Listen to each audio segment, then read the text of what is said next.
Hello, everyone. My name is Chris Bruzzo. I'm the Chief Experience Officer for Electronic Arts, and I'm excited to be here today with Zoe Scaman, who is a strategist and a futurist in all kinds of areas, including gaming. Zoe and I are going to talk about gaming the system, unlocking inclusive creativity through play. And that's going to be fun because we'll be able to talk about fan bases and shared IP and co-creators and all that good stuff. But let's get right into it. But so thanks for being here, Zoe, and for doing this with me. I'd love for you to share just a little bit of who you are and your background so everybody gets to know you a little bit. Yeah, of course. Well, thank you so much for having me, first and foremost. My background is predominantly advertising. So I worked in advertising all over the world. So Sydney, New York, London, even Ethiopia for a short stint as well, which is interesting. I've worked in innovation agencies and I've worked in entertainment companies. So my last proper job, as I like to say it, was with Ridley Scott. So I was his global head of strategy. So looking at the future of entertainment. Since then, broke out for Bodacious, and I've been working predominantly in this kind of niche space, I guess, which is getting bigger and bigger. So fandom, entertainment, gaming, blockchain, all of that kind of stuff. And I have been lucky enough to be working with EA across The Sims and also EA Sports over the last 18 months as well, which is very exciting. Well, thank you for that. And thanks for being part of helping us get this future right. So let's talk about that. There's a lot of talk happening around fandom, and you've been talking actually a lot about it and helping to define it for people. I feel like it's been going on, this evolution of what it means to be a fan has been going on for most of my career, but it's so 20, 30 years. But now it's really accelerating. And we're going from what was kind of a one-way relationship where if you were a fan, you had very limited ability to engage. And now we're in this active phase. So let's talk a little bit about that and also the speed with which this is changing and where you think that kind of the opportunities are. Yeah, I mean, I've been looking at it properly for the last couple of years, and I've seen the speed of change as well, and it has just been crazy, just kind of seeing where it's actually headed. But I think one of the ways that I like to think about it is I like to think of fandom almost as a currency. So I think it's going to become the dominant currency commercially and also culturally over the next decade or so. I think the reason why it's changed so much is because of these new tools that we have at our disposal. So we've now got ways for feedback loops to happen between owners of IP or owners of games or creators and their fans. So the fans can actually say, do you know what? I don't like what you did with that character. I don't like where you went with that plot. So can you change it? We've also got these new tools popping up in terms of low code and no code for gaming, for video creation, for communities that are popping up.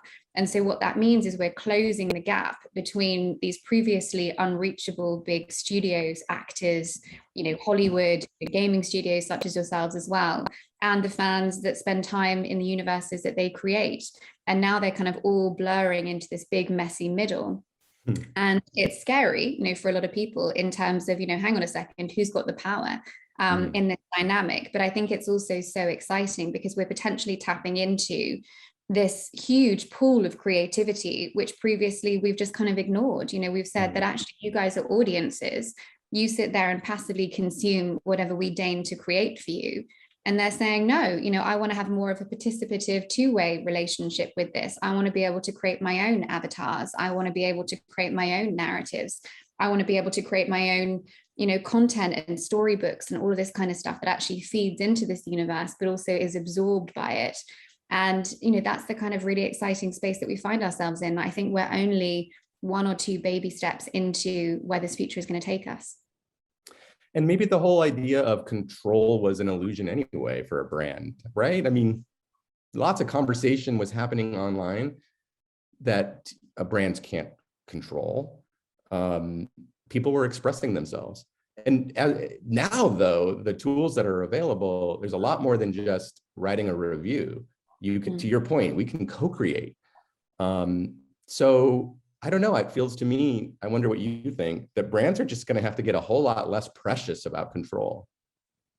I think they need to think about parameters. So that's been one of the biggest questions that I've had when I talk about this kind of stuff, I always get someone on the brand side who is not happy, about this new dynamic at all. And they kind of go, what? So I should just give my entire brand over to these heathens that are just going to mess it up, and they don't understand the artistry and the effort that I've put into this. And I'm like, no. You just need to think about what layers of co-creation and feedback loops are you allowing. You can start with, very small steps in that space. And then how do you just start to listen more? How do you start to allow them to play with different facets and different tools and kind of see where it goes? And what if the next gigantic IP spinoff comes from your fandom? You're missing a trick if you're potentially not tapping into that kind of space. So I think that opening up that gateway between, the creators and their communities is going to unlock just so much incredible stuff. And I think, we've got to stay open to that, but we've also got to say to people, this is not a free-for-all. You still own your copyright.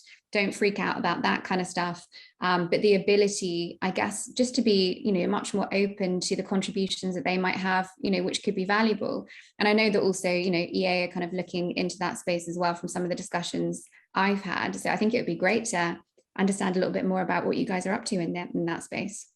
Oh, yeah, thanks. I mean, I think we started many, many years ago, probably between 8, 9 years ago, of inviting really expert players into our studios to talk to our developers, but also giving them special access to our games. And as a result, they could make these amazing videos, amazing pieces of content. But I mean, you've talked about this in other places. This is kind of what happened with FaZe Clan. You get a small group of really talented people and you give them some access, truly amazing things can come from that. So we did this for many years and we called it the Game Changers group. And then we realized, wait, there are ways, to your point, to create the right parameters where you can invite thousands of people, tens of thousands, maybe even millions of people. And there's also, technology is awesome in our ability to sort through all of that and bring the best stuff to the top. And so much of that has been leveled. That was so much harder, and people didn't have access to the right technologies or the right tools. It was sort of within the domain only of big companies and big brands. Now, those tools and resources have been totally distributed. So you've got creators with access to really powerful tools, and they can make, amazing entertainment. But you're right. I mean, I worked with marketers my whole life. I'm a marketer. There was a point at which I started to feel like, wait a minute, I'm supposed to be the one creating the stories, Yeah. And so that's been an evolution in our ego too, but it also is why we want to drive ourselves to be smart about including people from different backgrounds, like at every level on our teams, but also in the fan bases that we recruit, because there's so much diversity. We're realizing how much diversity there is in the fan base. To your point, not everybody wants to go really deep. Some people just want to do a little bit, with a brand. But people are so interesting and unique. What can we experience if we open it up really, really widely? But that's been tough. There's been, you're encouraging that brands should have parameters, but actually in many ways, I think brands' parameters were so tight that we kind of only got one perspective. Yeah, no, I 100% agree with that. And I think, especially in the gaming space, what we have seen, if we're totally honest with ourselves, is we have been seeing gaming bros creating games for gamer bros. Yeah. And that has been reflected in storylines. It's been, affected character art. I mean, if you look at, the vast majority of female gaming characters who hardly ever are protagonists, first and foremost, but secondly, they're running around a war zone in a tiny little pair of hot pants with a full face of makeup, and perfect hair. And that's because we've not allowed the right kind of people into the room to create this kind of stuff in the first place. So the minute we start actually opening the gates and letting a wider, diverse community, as you said, come in, they're going to start saying, well, actually, I know if I was in a war zone, personally, I probably have proper boots on and a jacket, and I probably wouldn't be wearing makeup. And, there's also this talk of different protagonists wanting to be seen. So we've also got gamers who are 50, 60, 70 years old. Why don't we have a 50-something-year-old female protagonist, in a particular title? And I think those kind of stories, characters, and plots are going to bubble up from these communities when we open those feedback loops. I love that. Yeah, so I mean, that's why at EA, we went from Game Changers for many years to what we now call the Creator Network, and it's so much bigger, and we invite so many more people in. And we're also, we're trying to find the communities within our employee base too, that can have a real impact. Like there's a group at EA that I helped to found that's called Somos, which is the Latinx, Hispanic group. And the Somos group partnered with our developers to make sure that when we did the Hispanic Heritage Month picnic in The Sims, it was done in a culturally appropriate way. We partnered with Mexican tattoo artist, Mr. Cartoon, to bring, a kit to our football game.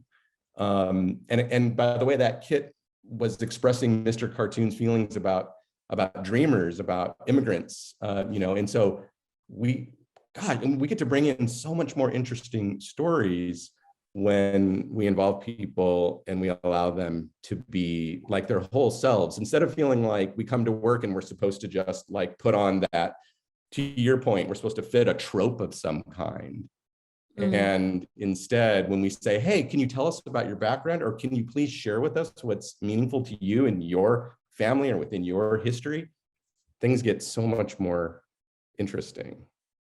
Yeah, and I think it unleashes totally different types of creativity. And I can't wait to see how that starts to filter through into, sort of spin-off gaming titles, or, specifically titles like The Sims, for example, which is so community centric and has got so many different types of creativity within it. What happens when you really start to foster that and kind of build it out? And, I think for ages, especially in gaming, people have been like, oh, diversity is going to dilute the gameplay, or it's going to dilute, the creativity aspect. And it's not, it's the opposite. I think it points to abundance, and it points to so amazing, and just incredible ideas. And that's where I want to see kind of more energy come to the fore as well. And it doesn't necessarily just need to be in gigantic, gaming narratives and, gaming IP. It can also be in how we start to open small doors into our titles. So things like virtual goods, who's creating those? And then how do they start entering, different IPs, or, tiny little spin-off gameplay bits and pieces that we put into the hands of fans? What does that look like? So I think it can be, sort of top down, so the actual studio encouraging their own employees to feed into a title, but also, as I said, opening the floodgates and seeing the small ways that people can start changing the work that we've got. Oh, I love that. And, let's use gaming as the proxy for these fast moving economies that are happening in the world. So gaming went from, only one model where you pay for a game, and to a model where there's ongoing engagement and ongoing opportunities to spend time and money, what we call live service in games. But now we've got this next thing around digital goods that you were just touching on. And that's both a business model and there's a business model implication there.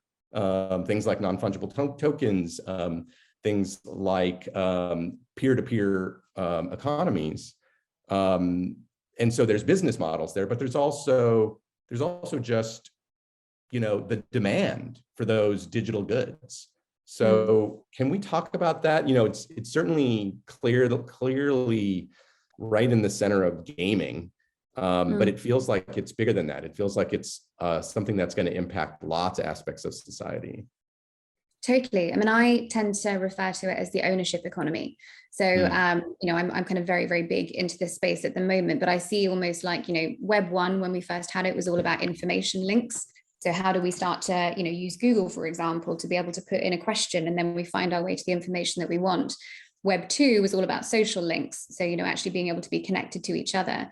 And Web 3, now that we're in here, this kind of nascent stage of it, is about economic links. So actually, for years and years and years, we've been taught that digital content is free. So, you chuck content on Instagram, you get nothing back, it's free. You put ideas out into forums, you get nothing back, it's free. And now what we're looking at is actually how do we start to have ownership over digital content and digital goods, which I think is really exciting in a number of different ways, because it starts to allow everybody to earn value, from the internet, but also going back to this idea of opening the floodgates to communities and creators to contribute. Whatever they contribute, technically they could own and they could sell. So, if you were to create a number of different fashion lines, which a creator made, in The Sims, for example, and people sell those as skins, they could then earn, off the back of that. So we actually say to people, not only can you be creative and we want to absorb your creativity, but we're going to reward you monetarily for that as well.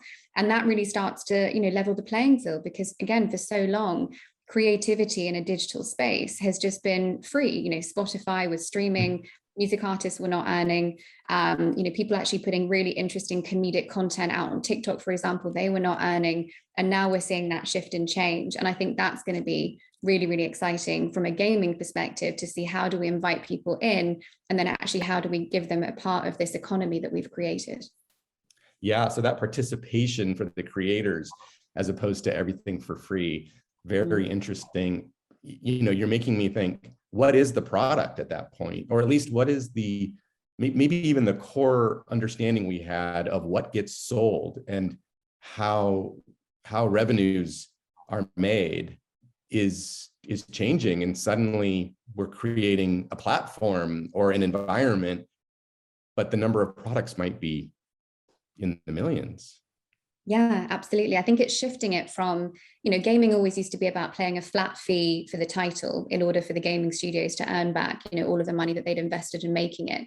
Then we saw this big shift into microtransactions. So, buying skins, buying emotes, that kind of stuff. And I think the next big push is, what if we're actually creating economies? So, we have shares as a gaming studio in that economy, but we're also opening it up for other participants to actually build that economy alongside us and to share in that upside, and to share in that kind of monetary value. And I think that is super, super exciting, because, also when it comes to diverse skill sets, diverse inputs, then the market decides. It's less about the gaming studio saying this is a good story and that's a good story and that's a good narrative.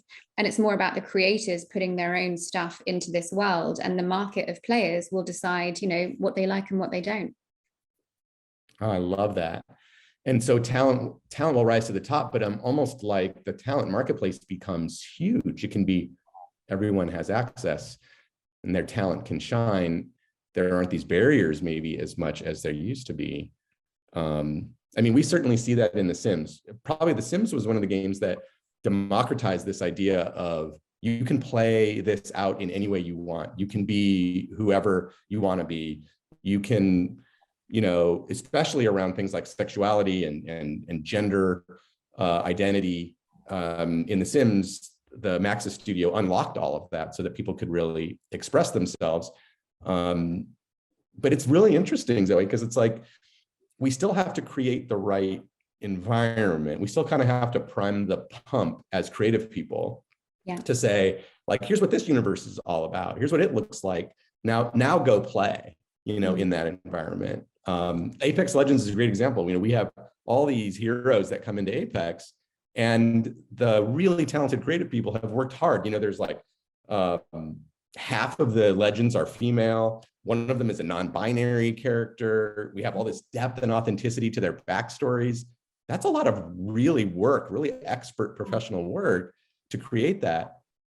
But I can only imagine what would happen if we were to just open that up and allow people to create characters even. And so there's this interplay between how much do we do and how much are we just hosting? Do you have a sense for that, where that line is, or what kind of guidance do you give? I think at least for the near future. So when I say near future, at least 5-10 years, probably longer.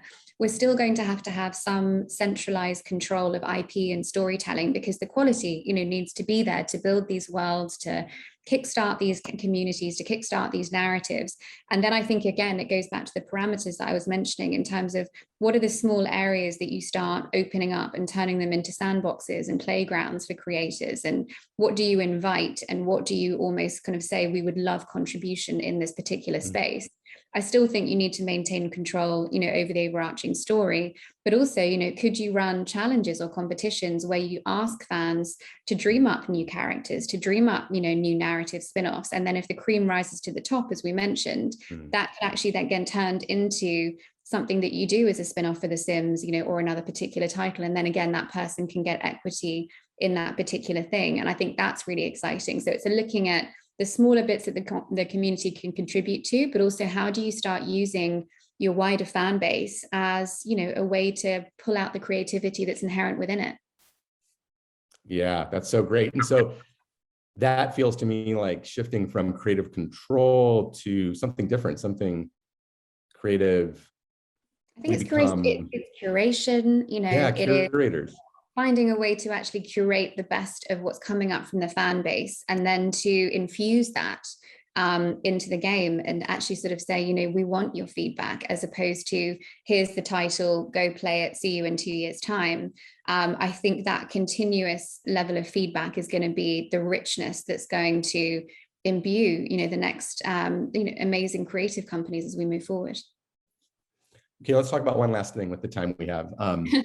So here we are talking about like exploding the number of people who can participate as creators. And with that, and we can see that is going to happen, and it's going to happen not just in gaming, it's going to happen in probably every digital, every industry that has any kind of digital goods or digital experiences, but probably even other industries that are even primarily around physical goods. They're going to have the opportunity to embrace more of their fan bases in more ways. Okay, cool. That's super exciting. This growth that's happening, opening the doors. Love that. And then we also have to acknowledge that when we do create those spaces where a lot of people can participate, we end up with toxicity. We end up with some bad actors, or we end up with even unintended consequences of large communities coming into contact with each other. So let's just talk for a second about ensuring that we create spaces, because here we are, by the way, at the same time where we're worried about these large platforms and how uncontrolled they are, and how they become bastions for hate speech or worse, organizing around, evil intent and things like that.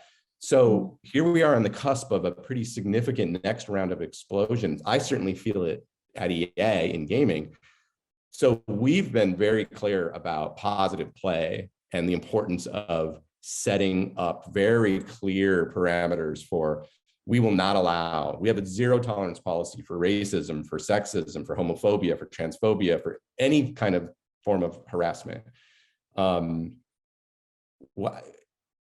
think this is very important. I also have found that communities tend to respond well when they have an environment that's set up well for them to sort of be their best and be progressive. What are your thoughts on this space? I think it's probably, I think it's a number of different overlapping things. I think, having the kind of technologies which recognize hate speech and then automatically boot people, I think that's kind of due diligence. I do think, as you just mentioned, the way that the community is designed, so there's an intentional design there that sets up and rewards positive behaviors and actually punishes negative behaviors or discourages them, innately, I think is absolutely critical as well. But one of the things that I've also been thinking about is this idea of, almost having a bit of a code of conduct for the way that we act with each other online.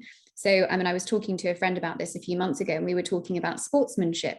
So, when you're talking about sportsmanship in the real world, there is an understood number of rules in terms of how to be a good sportsman and how to be a bad sportsman.